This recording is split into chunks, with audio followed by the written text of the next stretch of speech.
Uttarakhand pedagogy की इस lecture series में हम लोग अधिगम के सिद्धांत एवं उसका प्रभाव ये टॉपिक हम डिस्कस कर रहे थे, जिसमें हमने थॉर्नडाइक और पावलोव को डिस्कस कर लिया है। आज हम लोग सक्रिय अनुबंधन का सिद्धांत या क्रिया प्रसूत सिद्धांत के बारे में डिस्कस करेंगे। तो स्टार्ट करते हैं। सबसे पहले बात आती है कि जो सिद्धांत है इसके प्रतिपादक कौन है। तो अमेरिकन मनोवैज्ञानिक जिनका नाम है B.F. स्किनर, उन्होंने इस सिद्धांत को, क्रिया प्रसूत सिद्धांत को क्या किया था, प्रतिपादित किया था। और इन्होंने जो अपने प्रयोग हैं वो चूहे और कबूतर पे किए हैं और ये काफ़ी इम्पॉर्टेंट एक्सपेरिमेंट्स माने जाते हैं। स्किनर के द्वारा जो प्रयोग किए गए हैं वो चूहों पे और कबूतरों पे किए गए हैं। तो पहले हम लोग डिस्कस करेंगे कि चूहों पर जो प्रयोग उन्होंने किए थे। देखो, चूहों पर जो उन्होंने प्रयोग करे उसके लिए इन्होंने एक विशेष संयंत्र बनाया था, ठीक है, जिसका नाम था स्किनर बॉक्स। उस संयंत्र का नाम इन्होंने क्या रखा, स्किनर बॉक्स। अब इसमें हुआ क्या था, जो ये स्किनर का बॉक्स था, ठीक है, या स्किनर के द्वारा जो एक्सपेरिमेंट अभी किए गए थे, इसमें विशेष रूप से उन्होंने क्या किया, बिल्कुल डार्क रखा था, यानी कि अंधकार युक्त था, शब्द विहीन ऐसे बॉक्स में भूखे चूहे को, अब बिल्कुल जो चूहा था उसे भूखा रखा हुआ था, ठीक है, उसमें ग्रिल्स लगी हुई थी और ग्रिल्स युक्त वो क्या था, एक सकरे रास्ते उसमें बनाए गए थे जिससे चूहे को गुजरना होता था, ठीक है। ये एक उसका लक्ष्य था कि उसको जो सकरे रास्ते हैं उससे क्रॉस होना है। प्रयोग करने से पूर्व चूहे को निश्चित दिनों तक भूखा रखकर उसे भोजन प्राप्त करने के लिए क्या किया गया था, सक्रिय रहने का प्रबंध कर लिया जाता है। अब इन्होंने क्या किया था, जो इन्होंने एक्सपेरिमेंट किए उसमें इन्होंने जो चूहा था उसको क्या रखा था, भूखा रखा था, और बीच बीच में उसको क्या दिया, कुछ भोजन उसको दिया भी जा रहा था, जिससे कि एक सक्रिय या एक्टिव, अगर उसको खाना मिल रहा है वो एक्टिव उसमें रहे।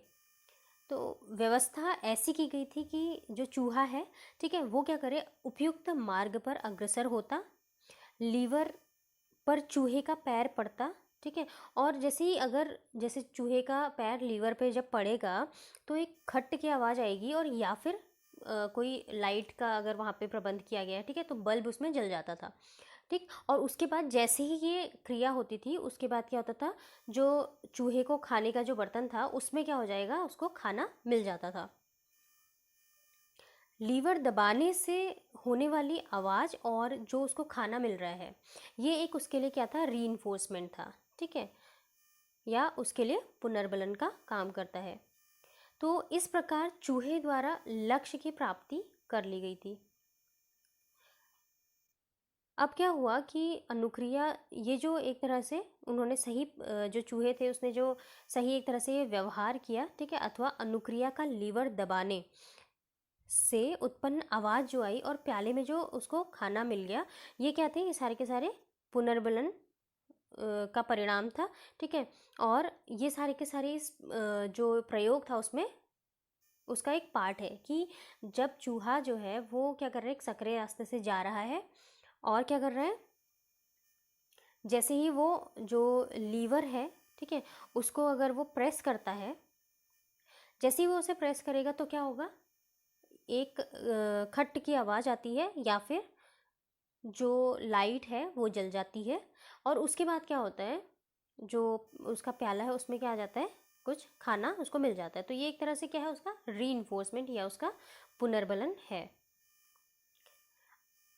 चूहे द्वारा सक्रिय व्यवहार, जैसे कि उसको रीइंफोर्समेंट एक तरह से मिल गया, वैसे वैसे ही सही अनुक्रिया करने और लक्ष्य पर पहुंचने की प्रक्रिया में तीव्रता आती चली गई। अब क्या हुआ कि जैसे जैसे ये चूहा ये काम करते गया, वैसे वैसे क्या हुआ, उसको एग्जैक्ट पता चल गया, उसके माइंड में एक तरह से क्या हो गया, वो फिक्स हो गया कि अच्छा उसको इस रास्ते से जाना है और लीवर दबाना है तो खाना उसको मिलेगा। तो धीरे धीरे जितनी बार वो एक्सपेरिमेंट दोहराया गया, वो जो उसके सीखने की जो तीव्रता थी या प्रक्रिया जो वो कर रहा था, ठीक है, वो प्रोसेस क्या हो गई, और ज़्यादा तेज हो गई। तो ये जो था, ये आपका चूहे का क्या था, एक्सपेरिमेंट था। और अब हम लोग देखेंगे स्किनर ने जो कबूतर पे एक्सपेरिमेंट किए थे वो क्या था। ठीक है, जैसे उन्होंने वहाँ पे स्किनर बॉक्स लिया था, यहाँ पे भी वे एक विशेष इन्होंने संयंत्र बनाया था जिसे कबूतर पेरिका कहा गया या फिर पिजन बॉक्स कहा गया था। अब कभी कबूतरों के साथ क्या हुआ, कबूतरों के साथ किए जाने वाले अपने जो उनके प्रयोग थे, ठीक है, उसमें स्किनर ने यह लक्ष्य सामने रखा कि कबूतर जो होगा वो राइट साइड का एक पूरा चक्कर लगाएगा और एक स्पेशल जो एक प्लेस है जहाँ पे उसको चोंच मारनी थी। ठीक है, तो इन्होंने बोला कि इतनी चीज़ें वो समझ जाए। क्या समझे कबूतर, कि उसको राइट साइड मुड़ना है, मतलब उस जो पिजन बॉक्स है उसको ऐसे ऐसे तैयार किया गया है और पिजन को भूखा रखा गया है। ठीक है, तो वो इस तरीके का जो पूरा पाथ उसमें बनाया गया है उसको फॉलो करे। ठीक है, सबसे पहले वो क्या करे, राइट साइड को मुड़े और पूरा एक चक्कर लगाए और उसके बाद जो एक स्पेशल एक वहाँ पे स्थान है वहाँ पे जाके अपनी चोंच मारे।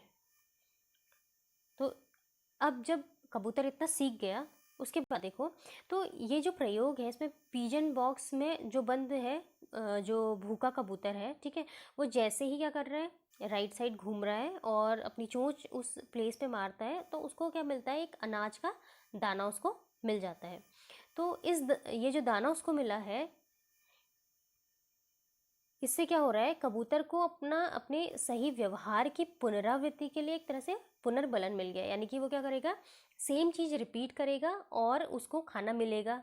तो ये उसका पुनर्बलन है और उसने फिर दाहिनी ओर घूमकर चोंच मारने की अनुक्रिया की। तो सेम चीज़, क्योंकि उसको वहाँ पे से एक रीइंफोर्समेंट मिल गया कि उसको जो खाने का उसको जो दाना मिल रहा है, ठीक है, एक तरह से वो इसके लिए क्या हो गया, एक पुनर्बलन का काम उसने किया। तो अब ये जो दाना था, ठीक है, कबूतर को अपने सही व्यवहार की पुनरावृत्ति के लिए मिला था। अब क्या हुआ, परिणाम स्वरूप उसे फिर अनाज का एक दाना प्राप्त हुआ। तो धीरे धीरे बार बार उसको ये चीज़ें मिलती रही। ठीक है, तो अब क्या हुआ, एक तरह से वो बार बार ये काम करने लगा, मतलब वो सीख गया कि उसको कैसे वहाँ पे तक जाना है और कैसे उसको खाना लेना है। अपने इस प्रयोगों के द्वारा जो स्किनर थे उन्होंने क्या किया, एक जो ये पूरा अधिगम का एक क्षेत्र है उसमें एक नया सिद्धांत वो लेके आ गए जिसको कहा गया सक्रिय अनुबंधन। ठीक है, जो चूहे पे और जो इन्होंने कबूतर पे जो ये एक्सपेरिमेंट किए उसके द्वारा क्या हुआ कि एक एक फिक्स्ड पाथ फॉलो करा चूहे ने भी और कबूतर ने भी, किसके लिए, किसी स्टिमुलस को पाने के लिए। यानी कि उन्होंने पहले क्या किया, पहले अनुक्रिया करी और उसके बाद उनको क्या मिला, वहाँ से खाना मिला। ठीक है, तो इन्होंने ये सारे एक्सपेरिमेंट्स के द्वारा क्या हुआ, स्किनर ने क्या किया, सक्रिय अनुबंधन का सिद्धांत प्रतिपादित किया। उसने निष्कर्ष निकाला कि हमारे सीखने संबंधी जो व्यवहार हैं, जो भी हम ये बिहेवियर कर रहे हैं, ठीक है, को कौन संचालित कर रहा है, उसको अनुबंधन या कंडीशनिंग जो है, ठीक है, जो कंडीशन चल रही है एक तरह से, वो एक तरह से संचालित कर रही है हमारा व्यवहार। और अनुक्रिया बहुत कुछ सीमा तक क्या होती है, सक्रिय व्यवहार का ही रूप होते हैं, मतलब एक एक्टिव बिहेवियर जो है वो कर रहे हैं। अब सक्रिय अनुबंधन में जो कुछ क्रियाएं होती हैं वो क्या होती हैं, देखिए, सबसे पहले इसमें आता है स्वरूप प्रदान करना। कोई भी चीज़ थी, उन्होंने एक बॉक्स बनाया, एक तरह से क्या किया, उनका पाथ कैसा है वो डिसाइड करा, तो ये एक स्वरूप उन्होंने बनाया। ठीक है, अब उनको जब धीरे धीरे क्या हो रहा है, एक पाथ फॉलो करके वो जा रहे हैं, उनको कहीं पे चोंच मारनी है या कोई लीवर दबाना है, तो ये सारी पाथ वो फॉलो करेंगे। ठीक है, और अगर नेक्स्ट स्टेप आता है विलोप, अगर वो ये चीज़ फॉलो नहीं कर पाते, ठीक है, अब जब फॉलो नहीं कर पाते तो क्या होगा, धीरे धीरे उनकी ये जो आदत है, ठीक है, ये क्या हो जाएगी, एक तरह से धीरे धीरे वो कम होती चली जाएगी। ठीक है, क्योंकि वो रेगुलर इस चीज़ को नहीं करेंगे तो भूलते चले जाते हैं, जैसे हम पढ़ाई में करते हैं, रिवीजन नहीं करते हैं तो क्या होता है, भूलते चले जाते हैं। तो इसी तरीके से क्या होगा, सेकेंड स्टेप आता है आपका कि विलोप हो जाना, ये चीज़ क्या हो जाएगी, उनकी विलोप हो जाएगी। फिर आता है थर्ड। थर्ड में वो क्या करेंगे कि स्वतः पुनर्स्थापना, ठीक है, ये एक स्पॉन्टेनियस रिकवरी होगी, यानी कि कुछ टाइम पीरियड होता है, जैसे कि चूहे को या जो कबूतर है उसको कुछ टाइम पीरियड, जैसे कि 65 डेज़ है या ऐसी 100 कुछ डेज़ है, तो ये क्या है, एक तरह से इनको अगर इतने टाइम में इनको ये काम हम रिपीट नहीं करवाएंगे तो एक तरह से वो क्या करेंगे, इसको वो भूल जाएंगे। लेकिन फिर हमें क्या करना होगा, उनको ये चीज़ रिवाइज कराने के लिए, उनको याद कराने के लिए, उस पाथ को फॉलो करवाने के लिए क्या करना पड़ेगा, स्वतः पुनर्स्थापना एक तरह से करनी पड़ेगी। चौथा था पुनर्बलन, उनको किसी तरीके का पुनर्बलन दे दें, जैसे कि बीच बीच में उनको खाना दे दिया, ठीक है। तो ये रीइंफोर्समेंट है। और रीइंफोर्समेंट जो है मेनली 3 टाइप का बताया गया है। पहला है धनात्मक, दूसरा है निषेधात्मक, और तीसरा है दंड। आप कोई भी चीज़ फॉलो करोगे, ठीक है, अगर आपको उसमें पॉजिटिव चीज़ मिलेगी, पुनर्बलन अगर आपको कोई सही मिल रहा है, जैसे कि आपको भोजन मिल रहा है, ठीक है, पढ़ने के बाद आपको जॉब मिल रही है, तो ये एक पॉजिटिव क्या है, आपका पुनर्बलन है। ऐसे ही अगर बात करेंगे निषेधात्मक की, ठीक है, तो निषेधात्मक में क्या होगा, कोई आपको नेगेटिव चीज़, अगर आपको, आप पढ़ रहे हो, आपको जॉब नहीं मिल रही है, ठीक है, आप तैयारी कर रहे हो, या आप कुछ आपको मतलब खाने का मन है तो आपको वो नहीं मिल रहा है, तो ये एक तरह से क्या है, निषेधात्मक या नेगेटिव चीज़ हो जा रही है। और फिर आता है आपका दंड। दंड में क्या हो रहा है कि कोई भी चीज़ कर रहे हो आप, उसके बाद आपको कोई पनिशमेंट मिल रहा है, तो ये सारी चीज़ें, ठीक है। तो 3 अलग अलग टाइप्स में इसको बांट दिया गया है, धनात्मक, निषेधात्मक और दंड। फिफ्थ आता है इसमें सामान्यीकरण। अब जब आपको रीइंफोर्समेंट भी मिल गया, ठीक है, चूहे को या फिर जो कबूतर है उसको जब रीइंफोर्समेंट मिला, उसके बाद क्या हुआ, उसने एक जनरलाइज कर दिया कि अच्छा मैं इस पाथ को फॉलो करूँगा तो मुझे वहाँ पे जाके खाना मिलेगा, तो ये एक जनरल चीज़ हो गई, ठीक है। और लास्ट आता है इसमें विभेदीकरण या डिस्क्रिमिनेशन। तो विभेदीकरण मतलब कि वो समझने लगे कि अच्छा राइट साइड में उसको फॉलो करना है, ठीक है, कि मुझे कहाँ पे जाके चोंच मारनी, तो एक तरह से वो विभेद करने लग जाएगा चीज़ों में, कहाँ पे सही चीज़ उसको मिलेगी, कहाँ पे नहीं, और वो जो प्रोसेस होगी वो और ज़्यादा फास्ट हो जाएगी। तो ये था सक्रिय अनुबंधन में क्या क्या प्रोसेस होती हैं। अब अगर हम बात करें कि जो शैक्षिक उपयोगिता है, ठीक है, वो क्या है, अगर हम इसको एजुकेशन में इसको अप्लाई करना चाहें, तो देखो अगर इसको हम किसी भी स्टूडेंट पे अगर हम इसको अप्लाई करते हैं, इस तरीके की कोई चीज़ें, तो सबसे पहला इसमें आता है कि बच्चे के लिए एक तरह से अच्छे परिणामों की उपेक्षा, ठीक है।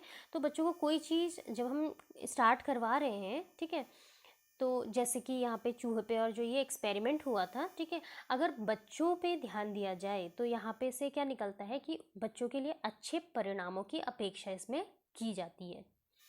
दूसरा इसमें आता है कि व्यवहार परिमार्जन के लिए, देखो क्या हुआ था कि जब वो बार बार जा रहे हैं और उनको खाना मिल रहा है एक तरह से, ठीक है, तो ये पॉजिटिव चीज़ें उसके साथ हुई और उसके व्यवहार में वहाँ से परिवर्तन देखने को मिला एक तरह से। तो ऐसे ही क्या होता है, जो बच्चे हैं या जो स्टूडेंट्स हैं उनके साथ भी अगर आप कुछ कुछ अच्छी चीज़ उनको फॉलो करवाते हो तो उनके बिहेवियर में वो चेंज आता है।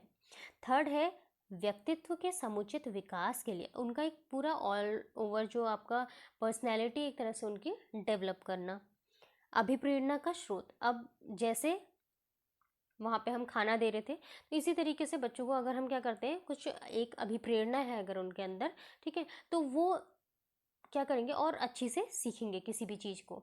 अगर कोई अभिप्रेरणा नहीं है, कोई मोटिवेशन नहीं है, तो सिर्फ एक अच्छा जनरल एक पढ़ना है, पास हो जाना है, ठीक है, लेकिन वहीं पे उनको पता है कि अगर अच्छा पढ़ने से कुछ और अच्छा बेटर मिलेगा, ठीक है, तो वहाँ पे वो क्या करेंगे और अच्छे से किसी भी चीज़ को सीखेंगे।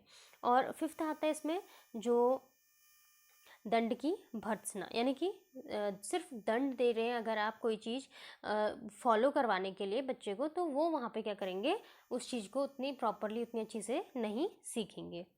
तो ये थी शैक्षिक उपयोगिता।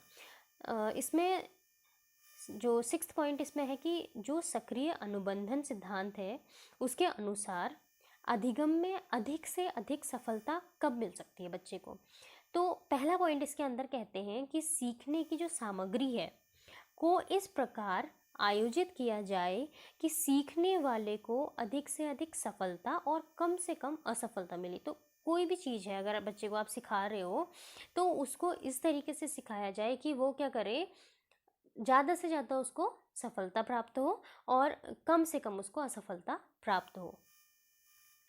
सेकंड ये कहते हैं कि अगर सही अनुक्रिया अथवा उत्तरों के लिए उसे तेजी से क्या किया जाए, पुनर्बलन प्राप्त होता रहे। तो कोई भी अगर वो चीज़ है, किसी कोई अनुक्रिया या वो कर रहा है, ठीक है, तो उसको एक तरह से कुछ रीइंफोर्समेंट मिलते रहे तो वो उस काम को और बेहतर तरीके से करे। सीखने वाले को स्वयं जो है उसकी अपनी गति का पता चले, ठीक है, वो किस तरीके से सीख रहा है इसके उसको अवसर पता चले कि कितना कितना उसने सीखा, कितना नहीं सीखा। तो ये भी एक बहुत इम्पॉर्टेंट पॉइंट इसके अंदर आता है। होप सो ये वीडियो आपको पसंद आई हो, और अगर पसंद आई हो तो please like share and subscribe ज़रूर कीजिएगा। Thank you for watching.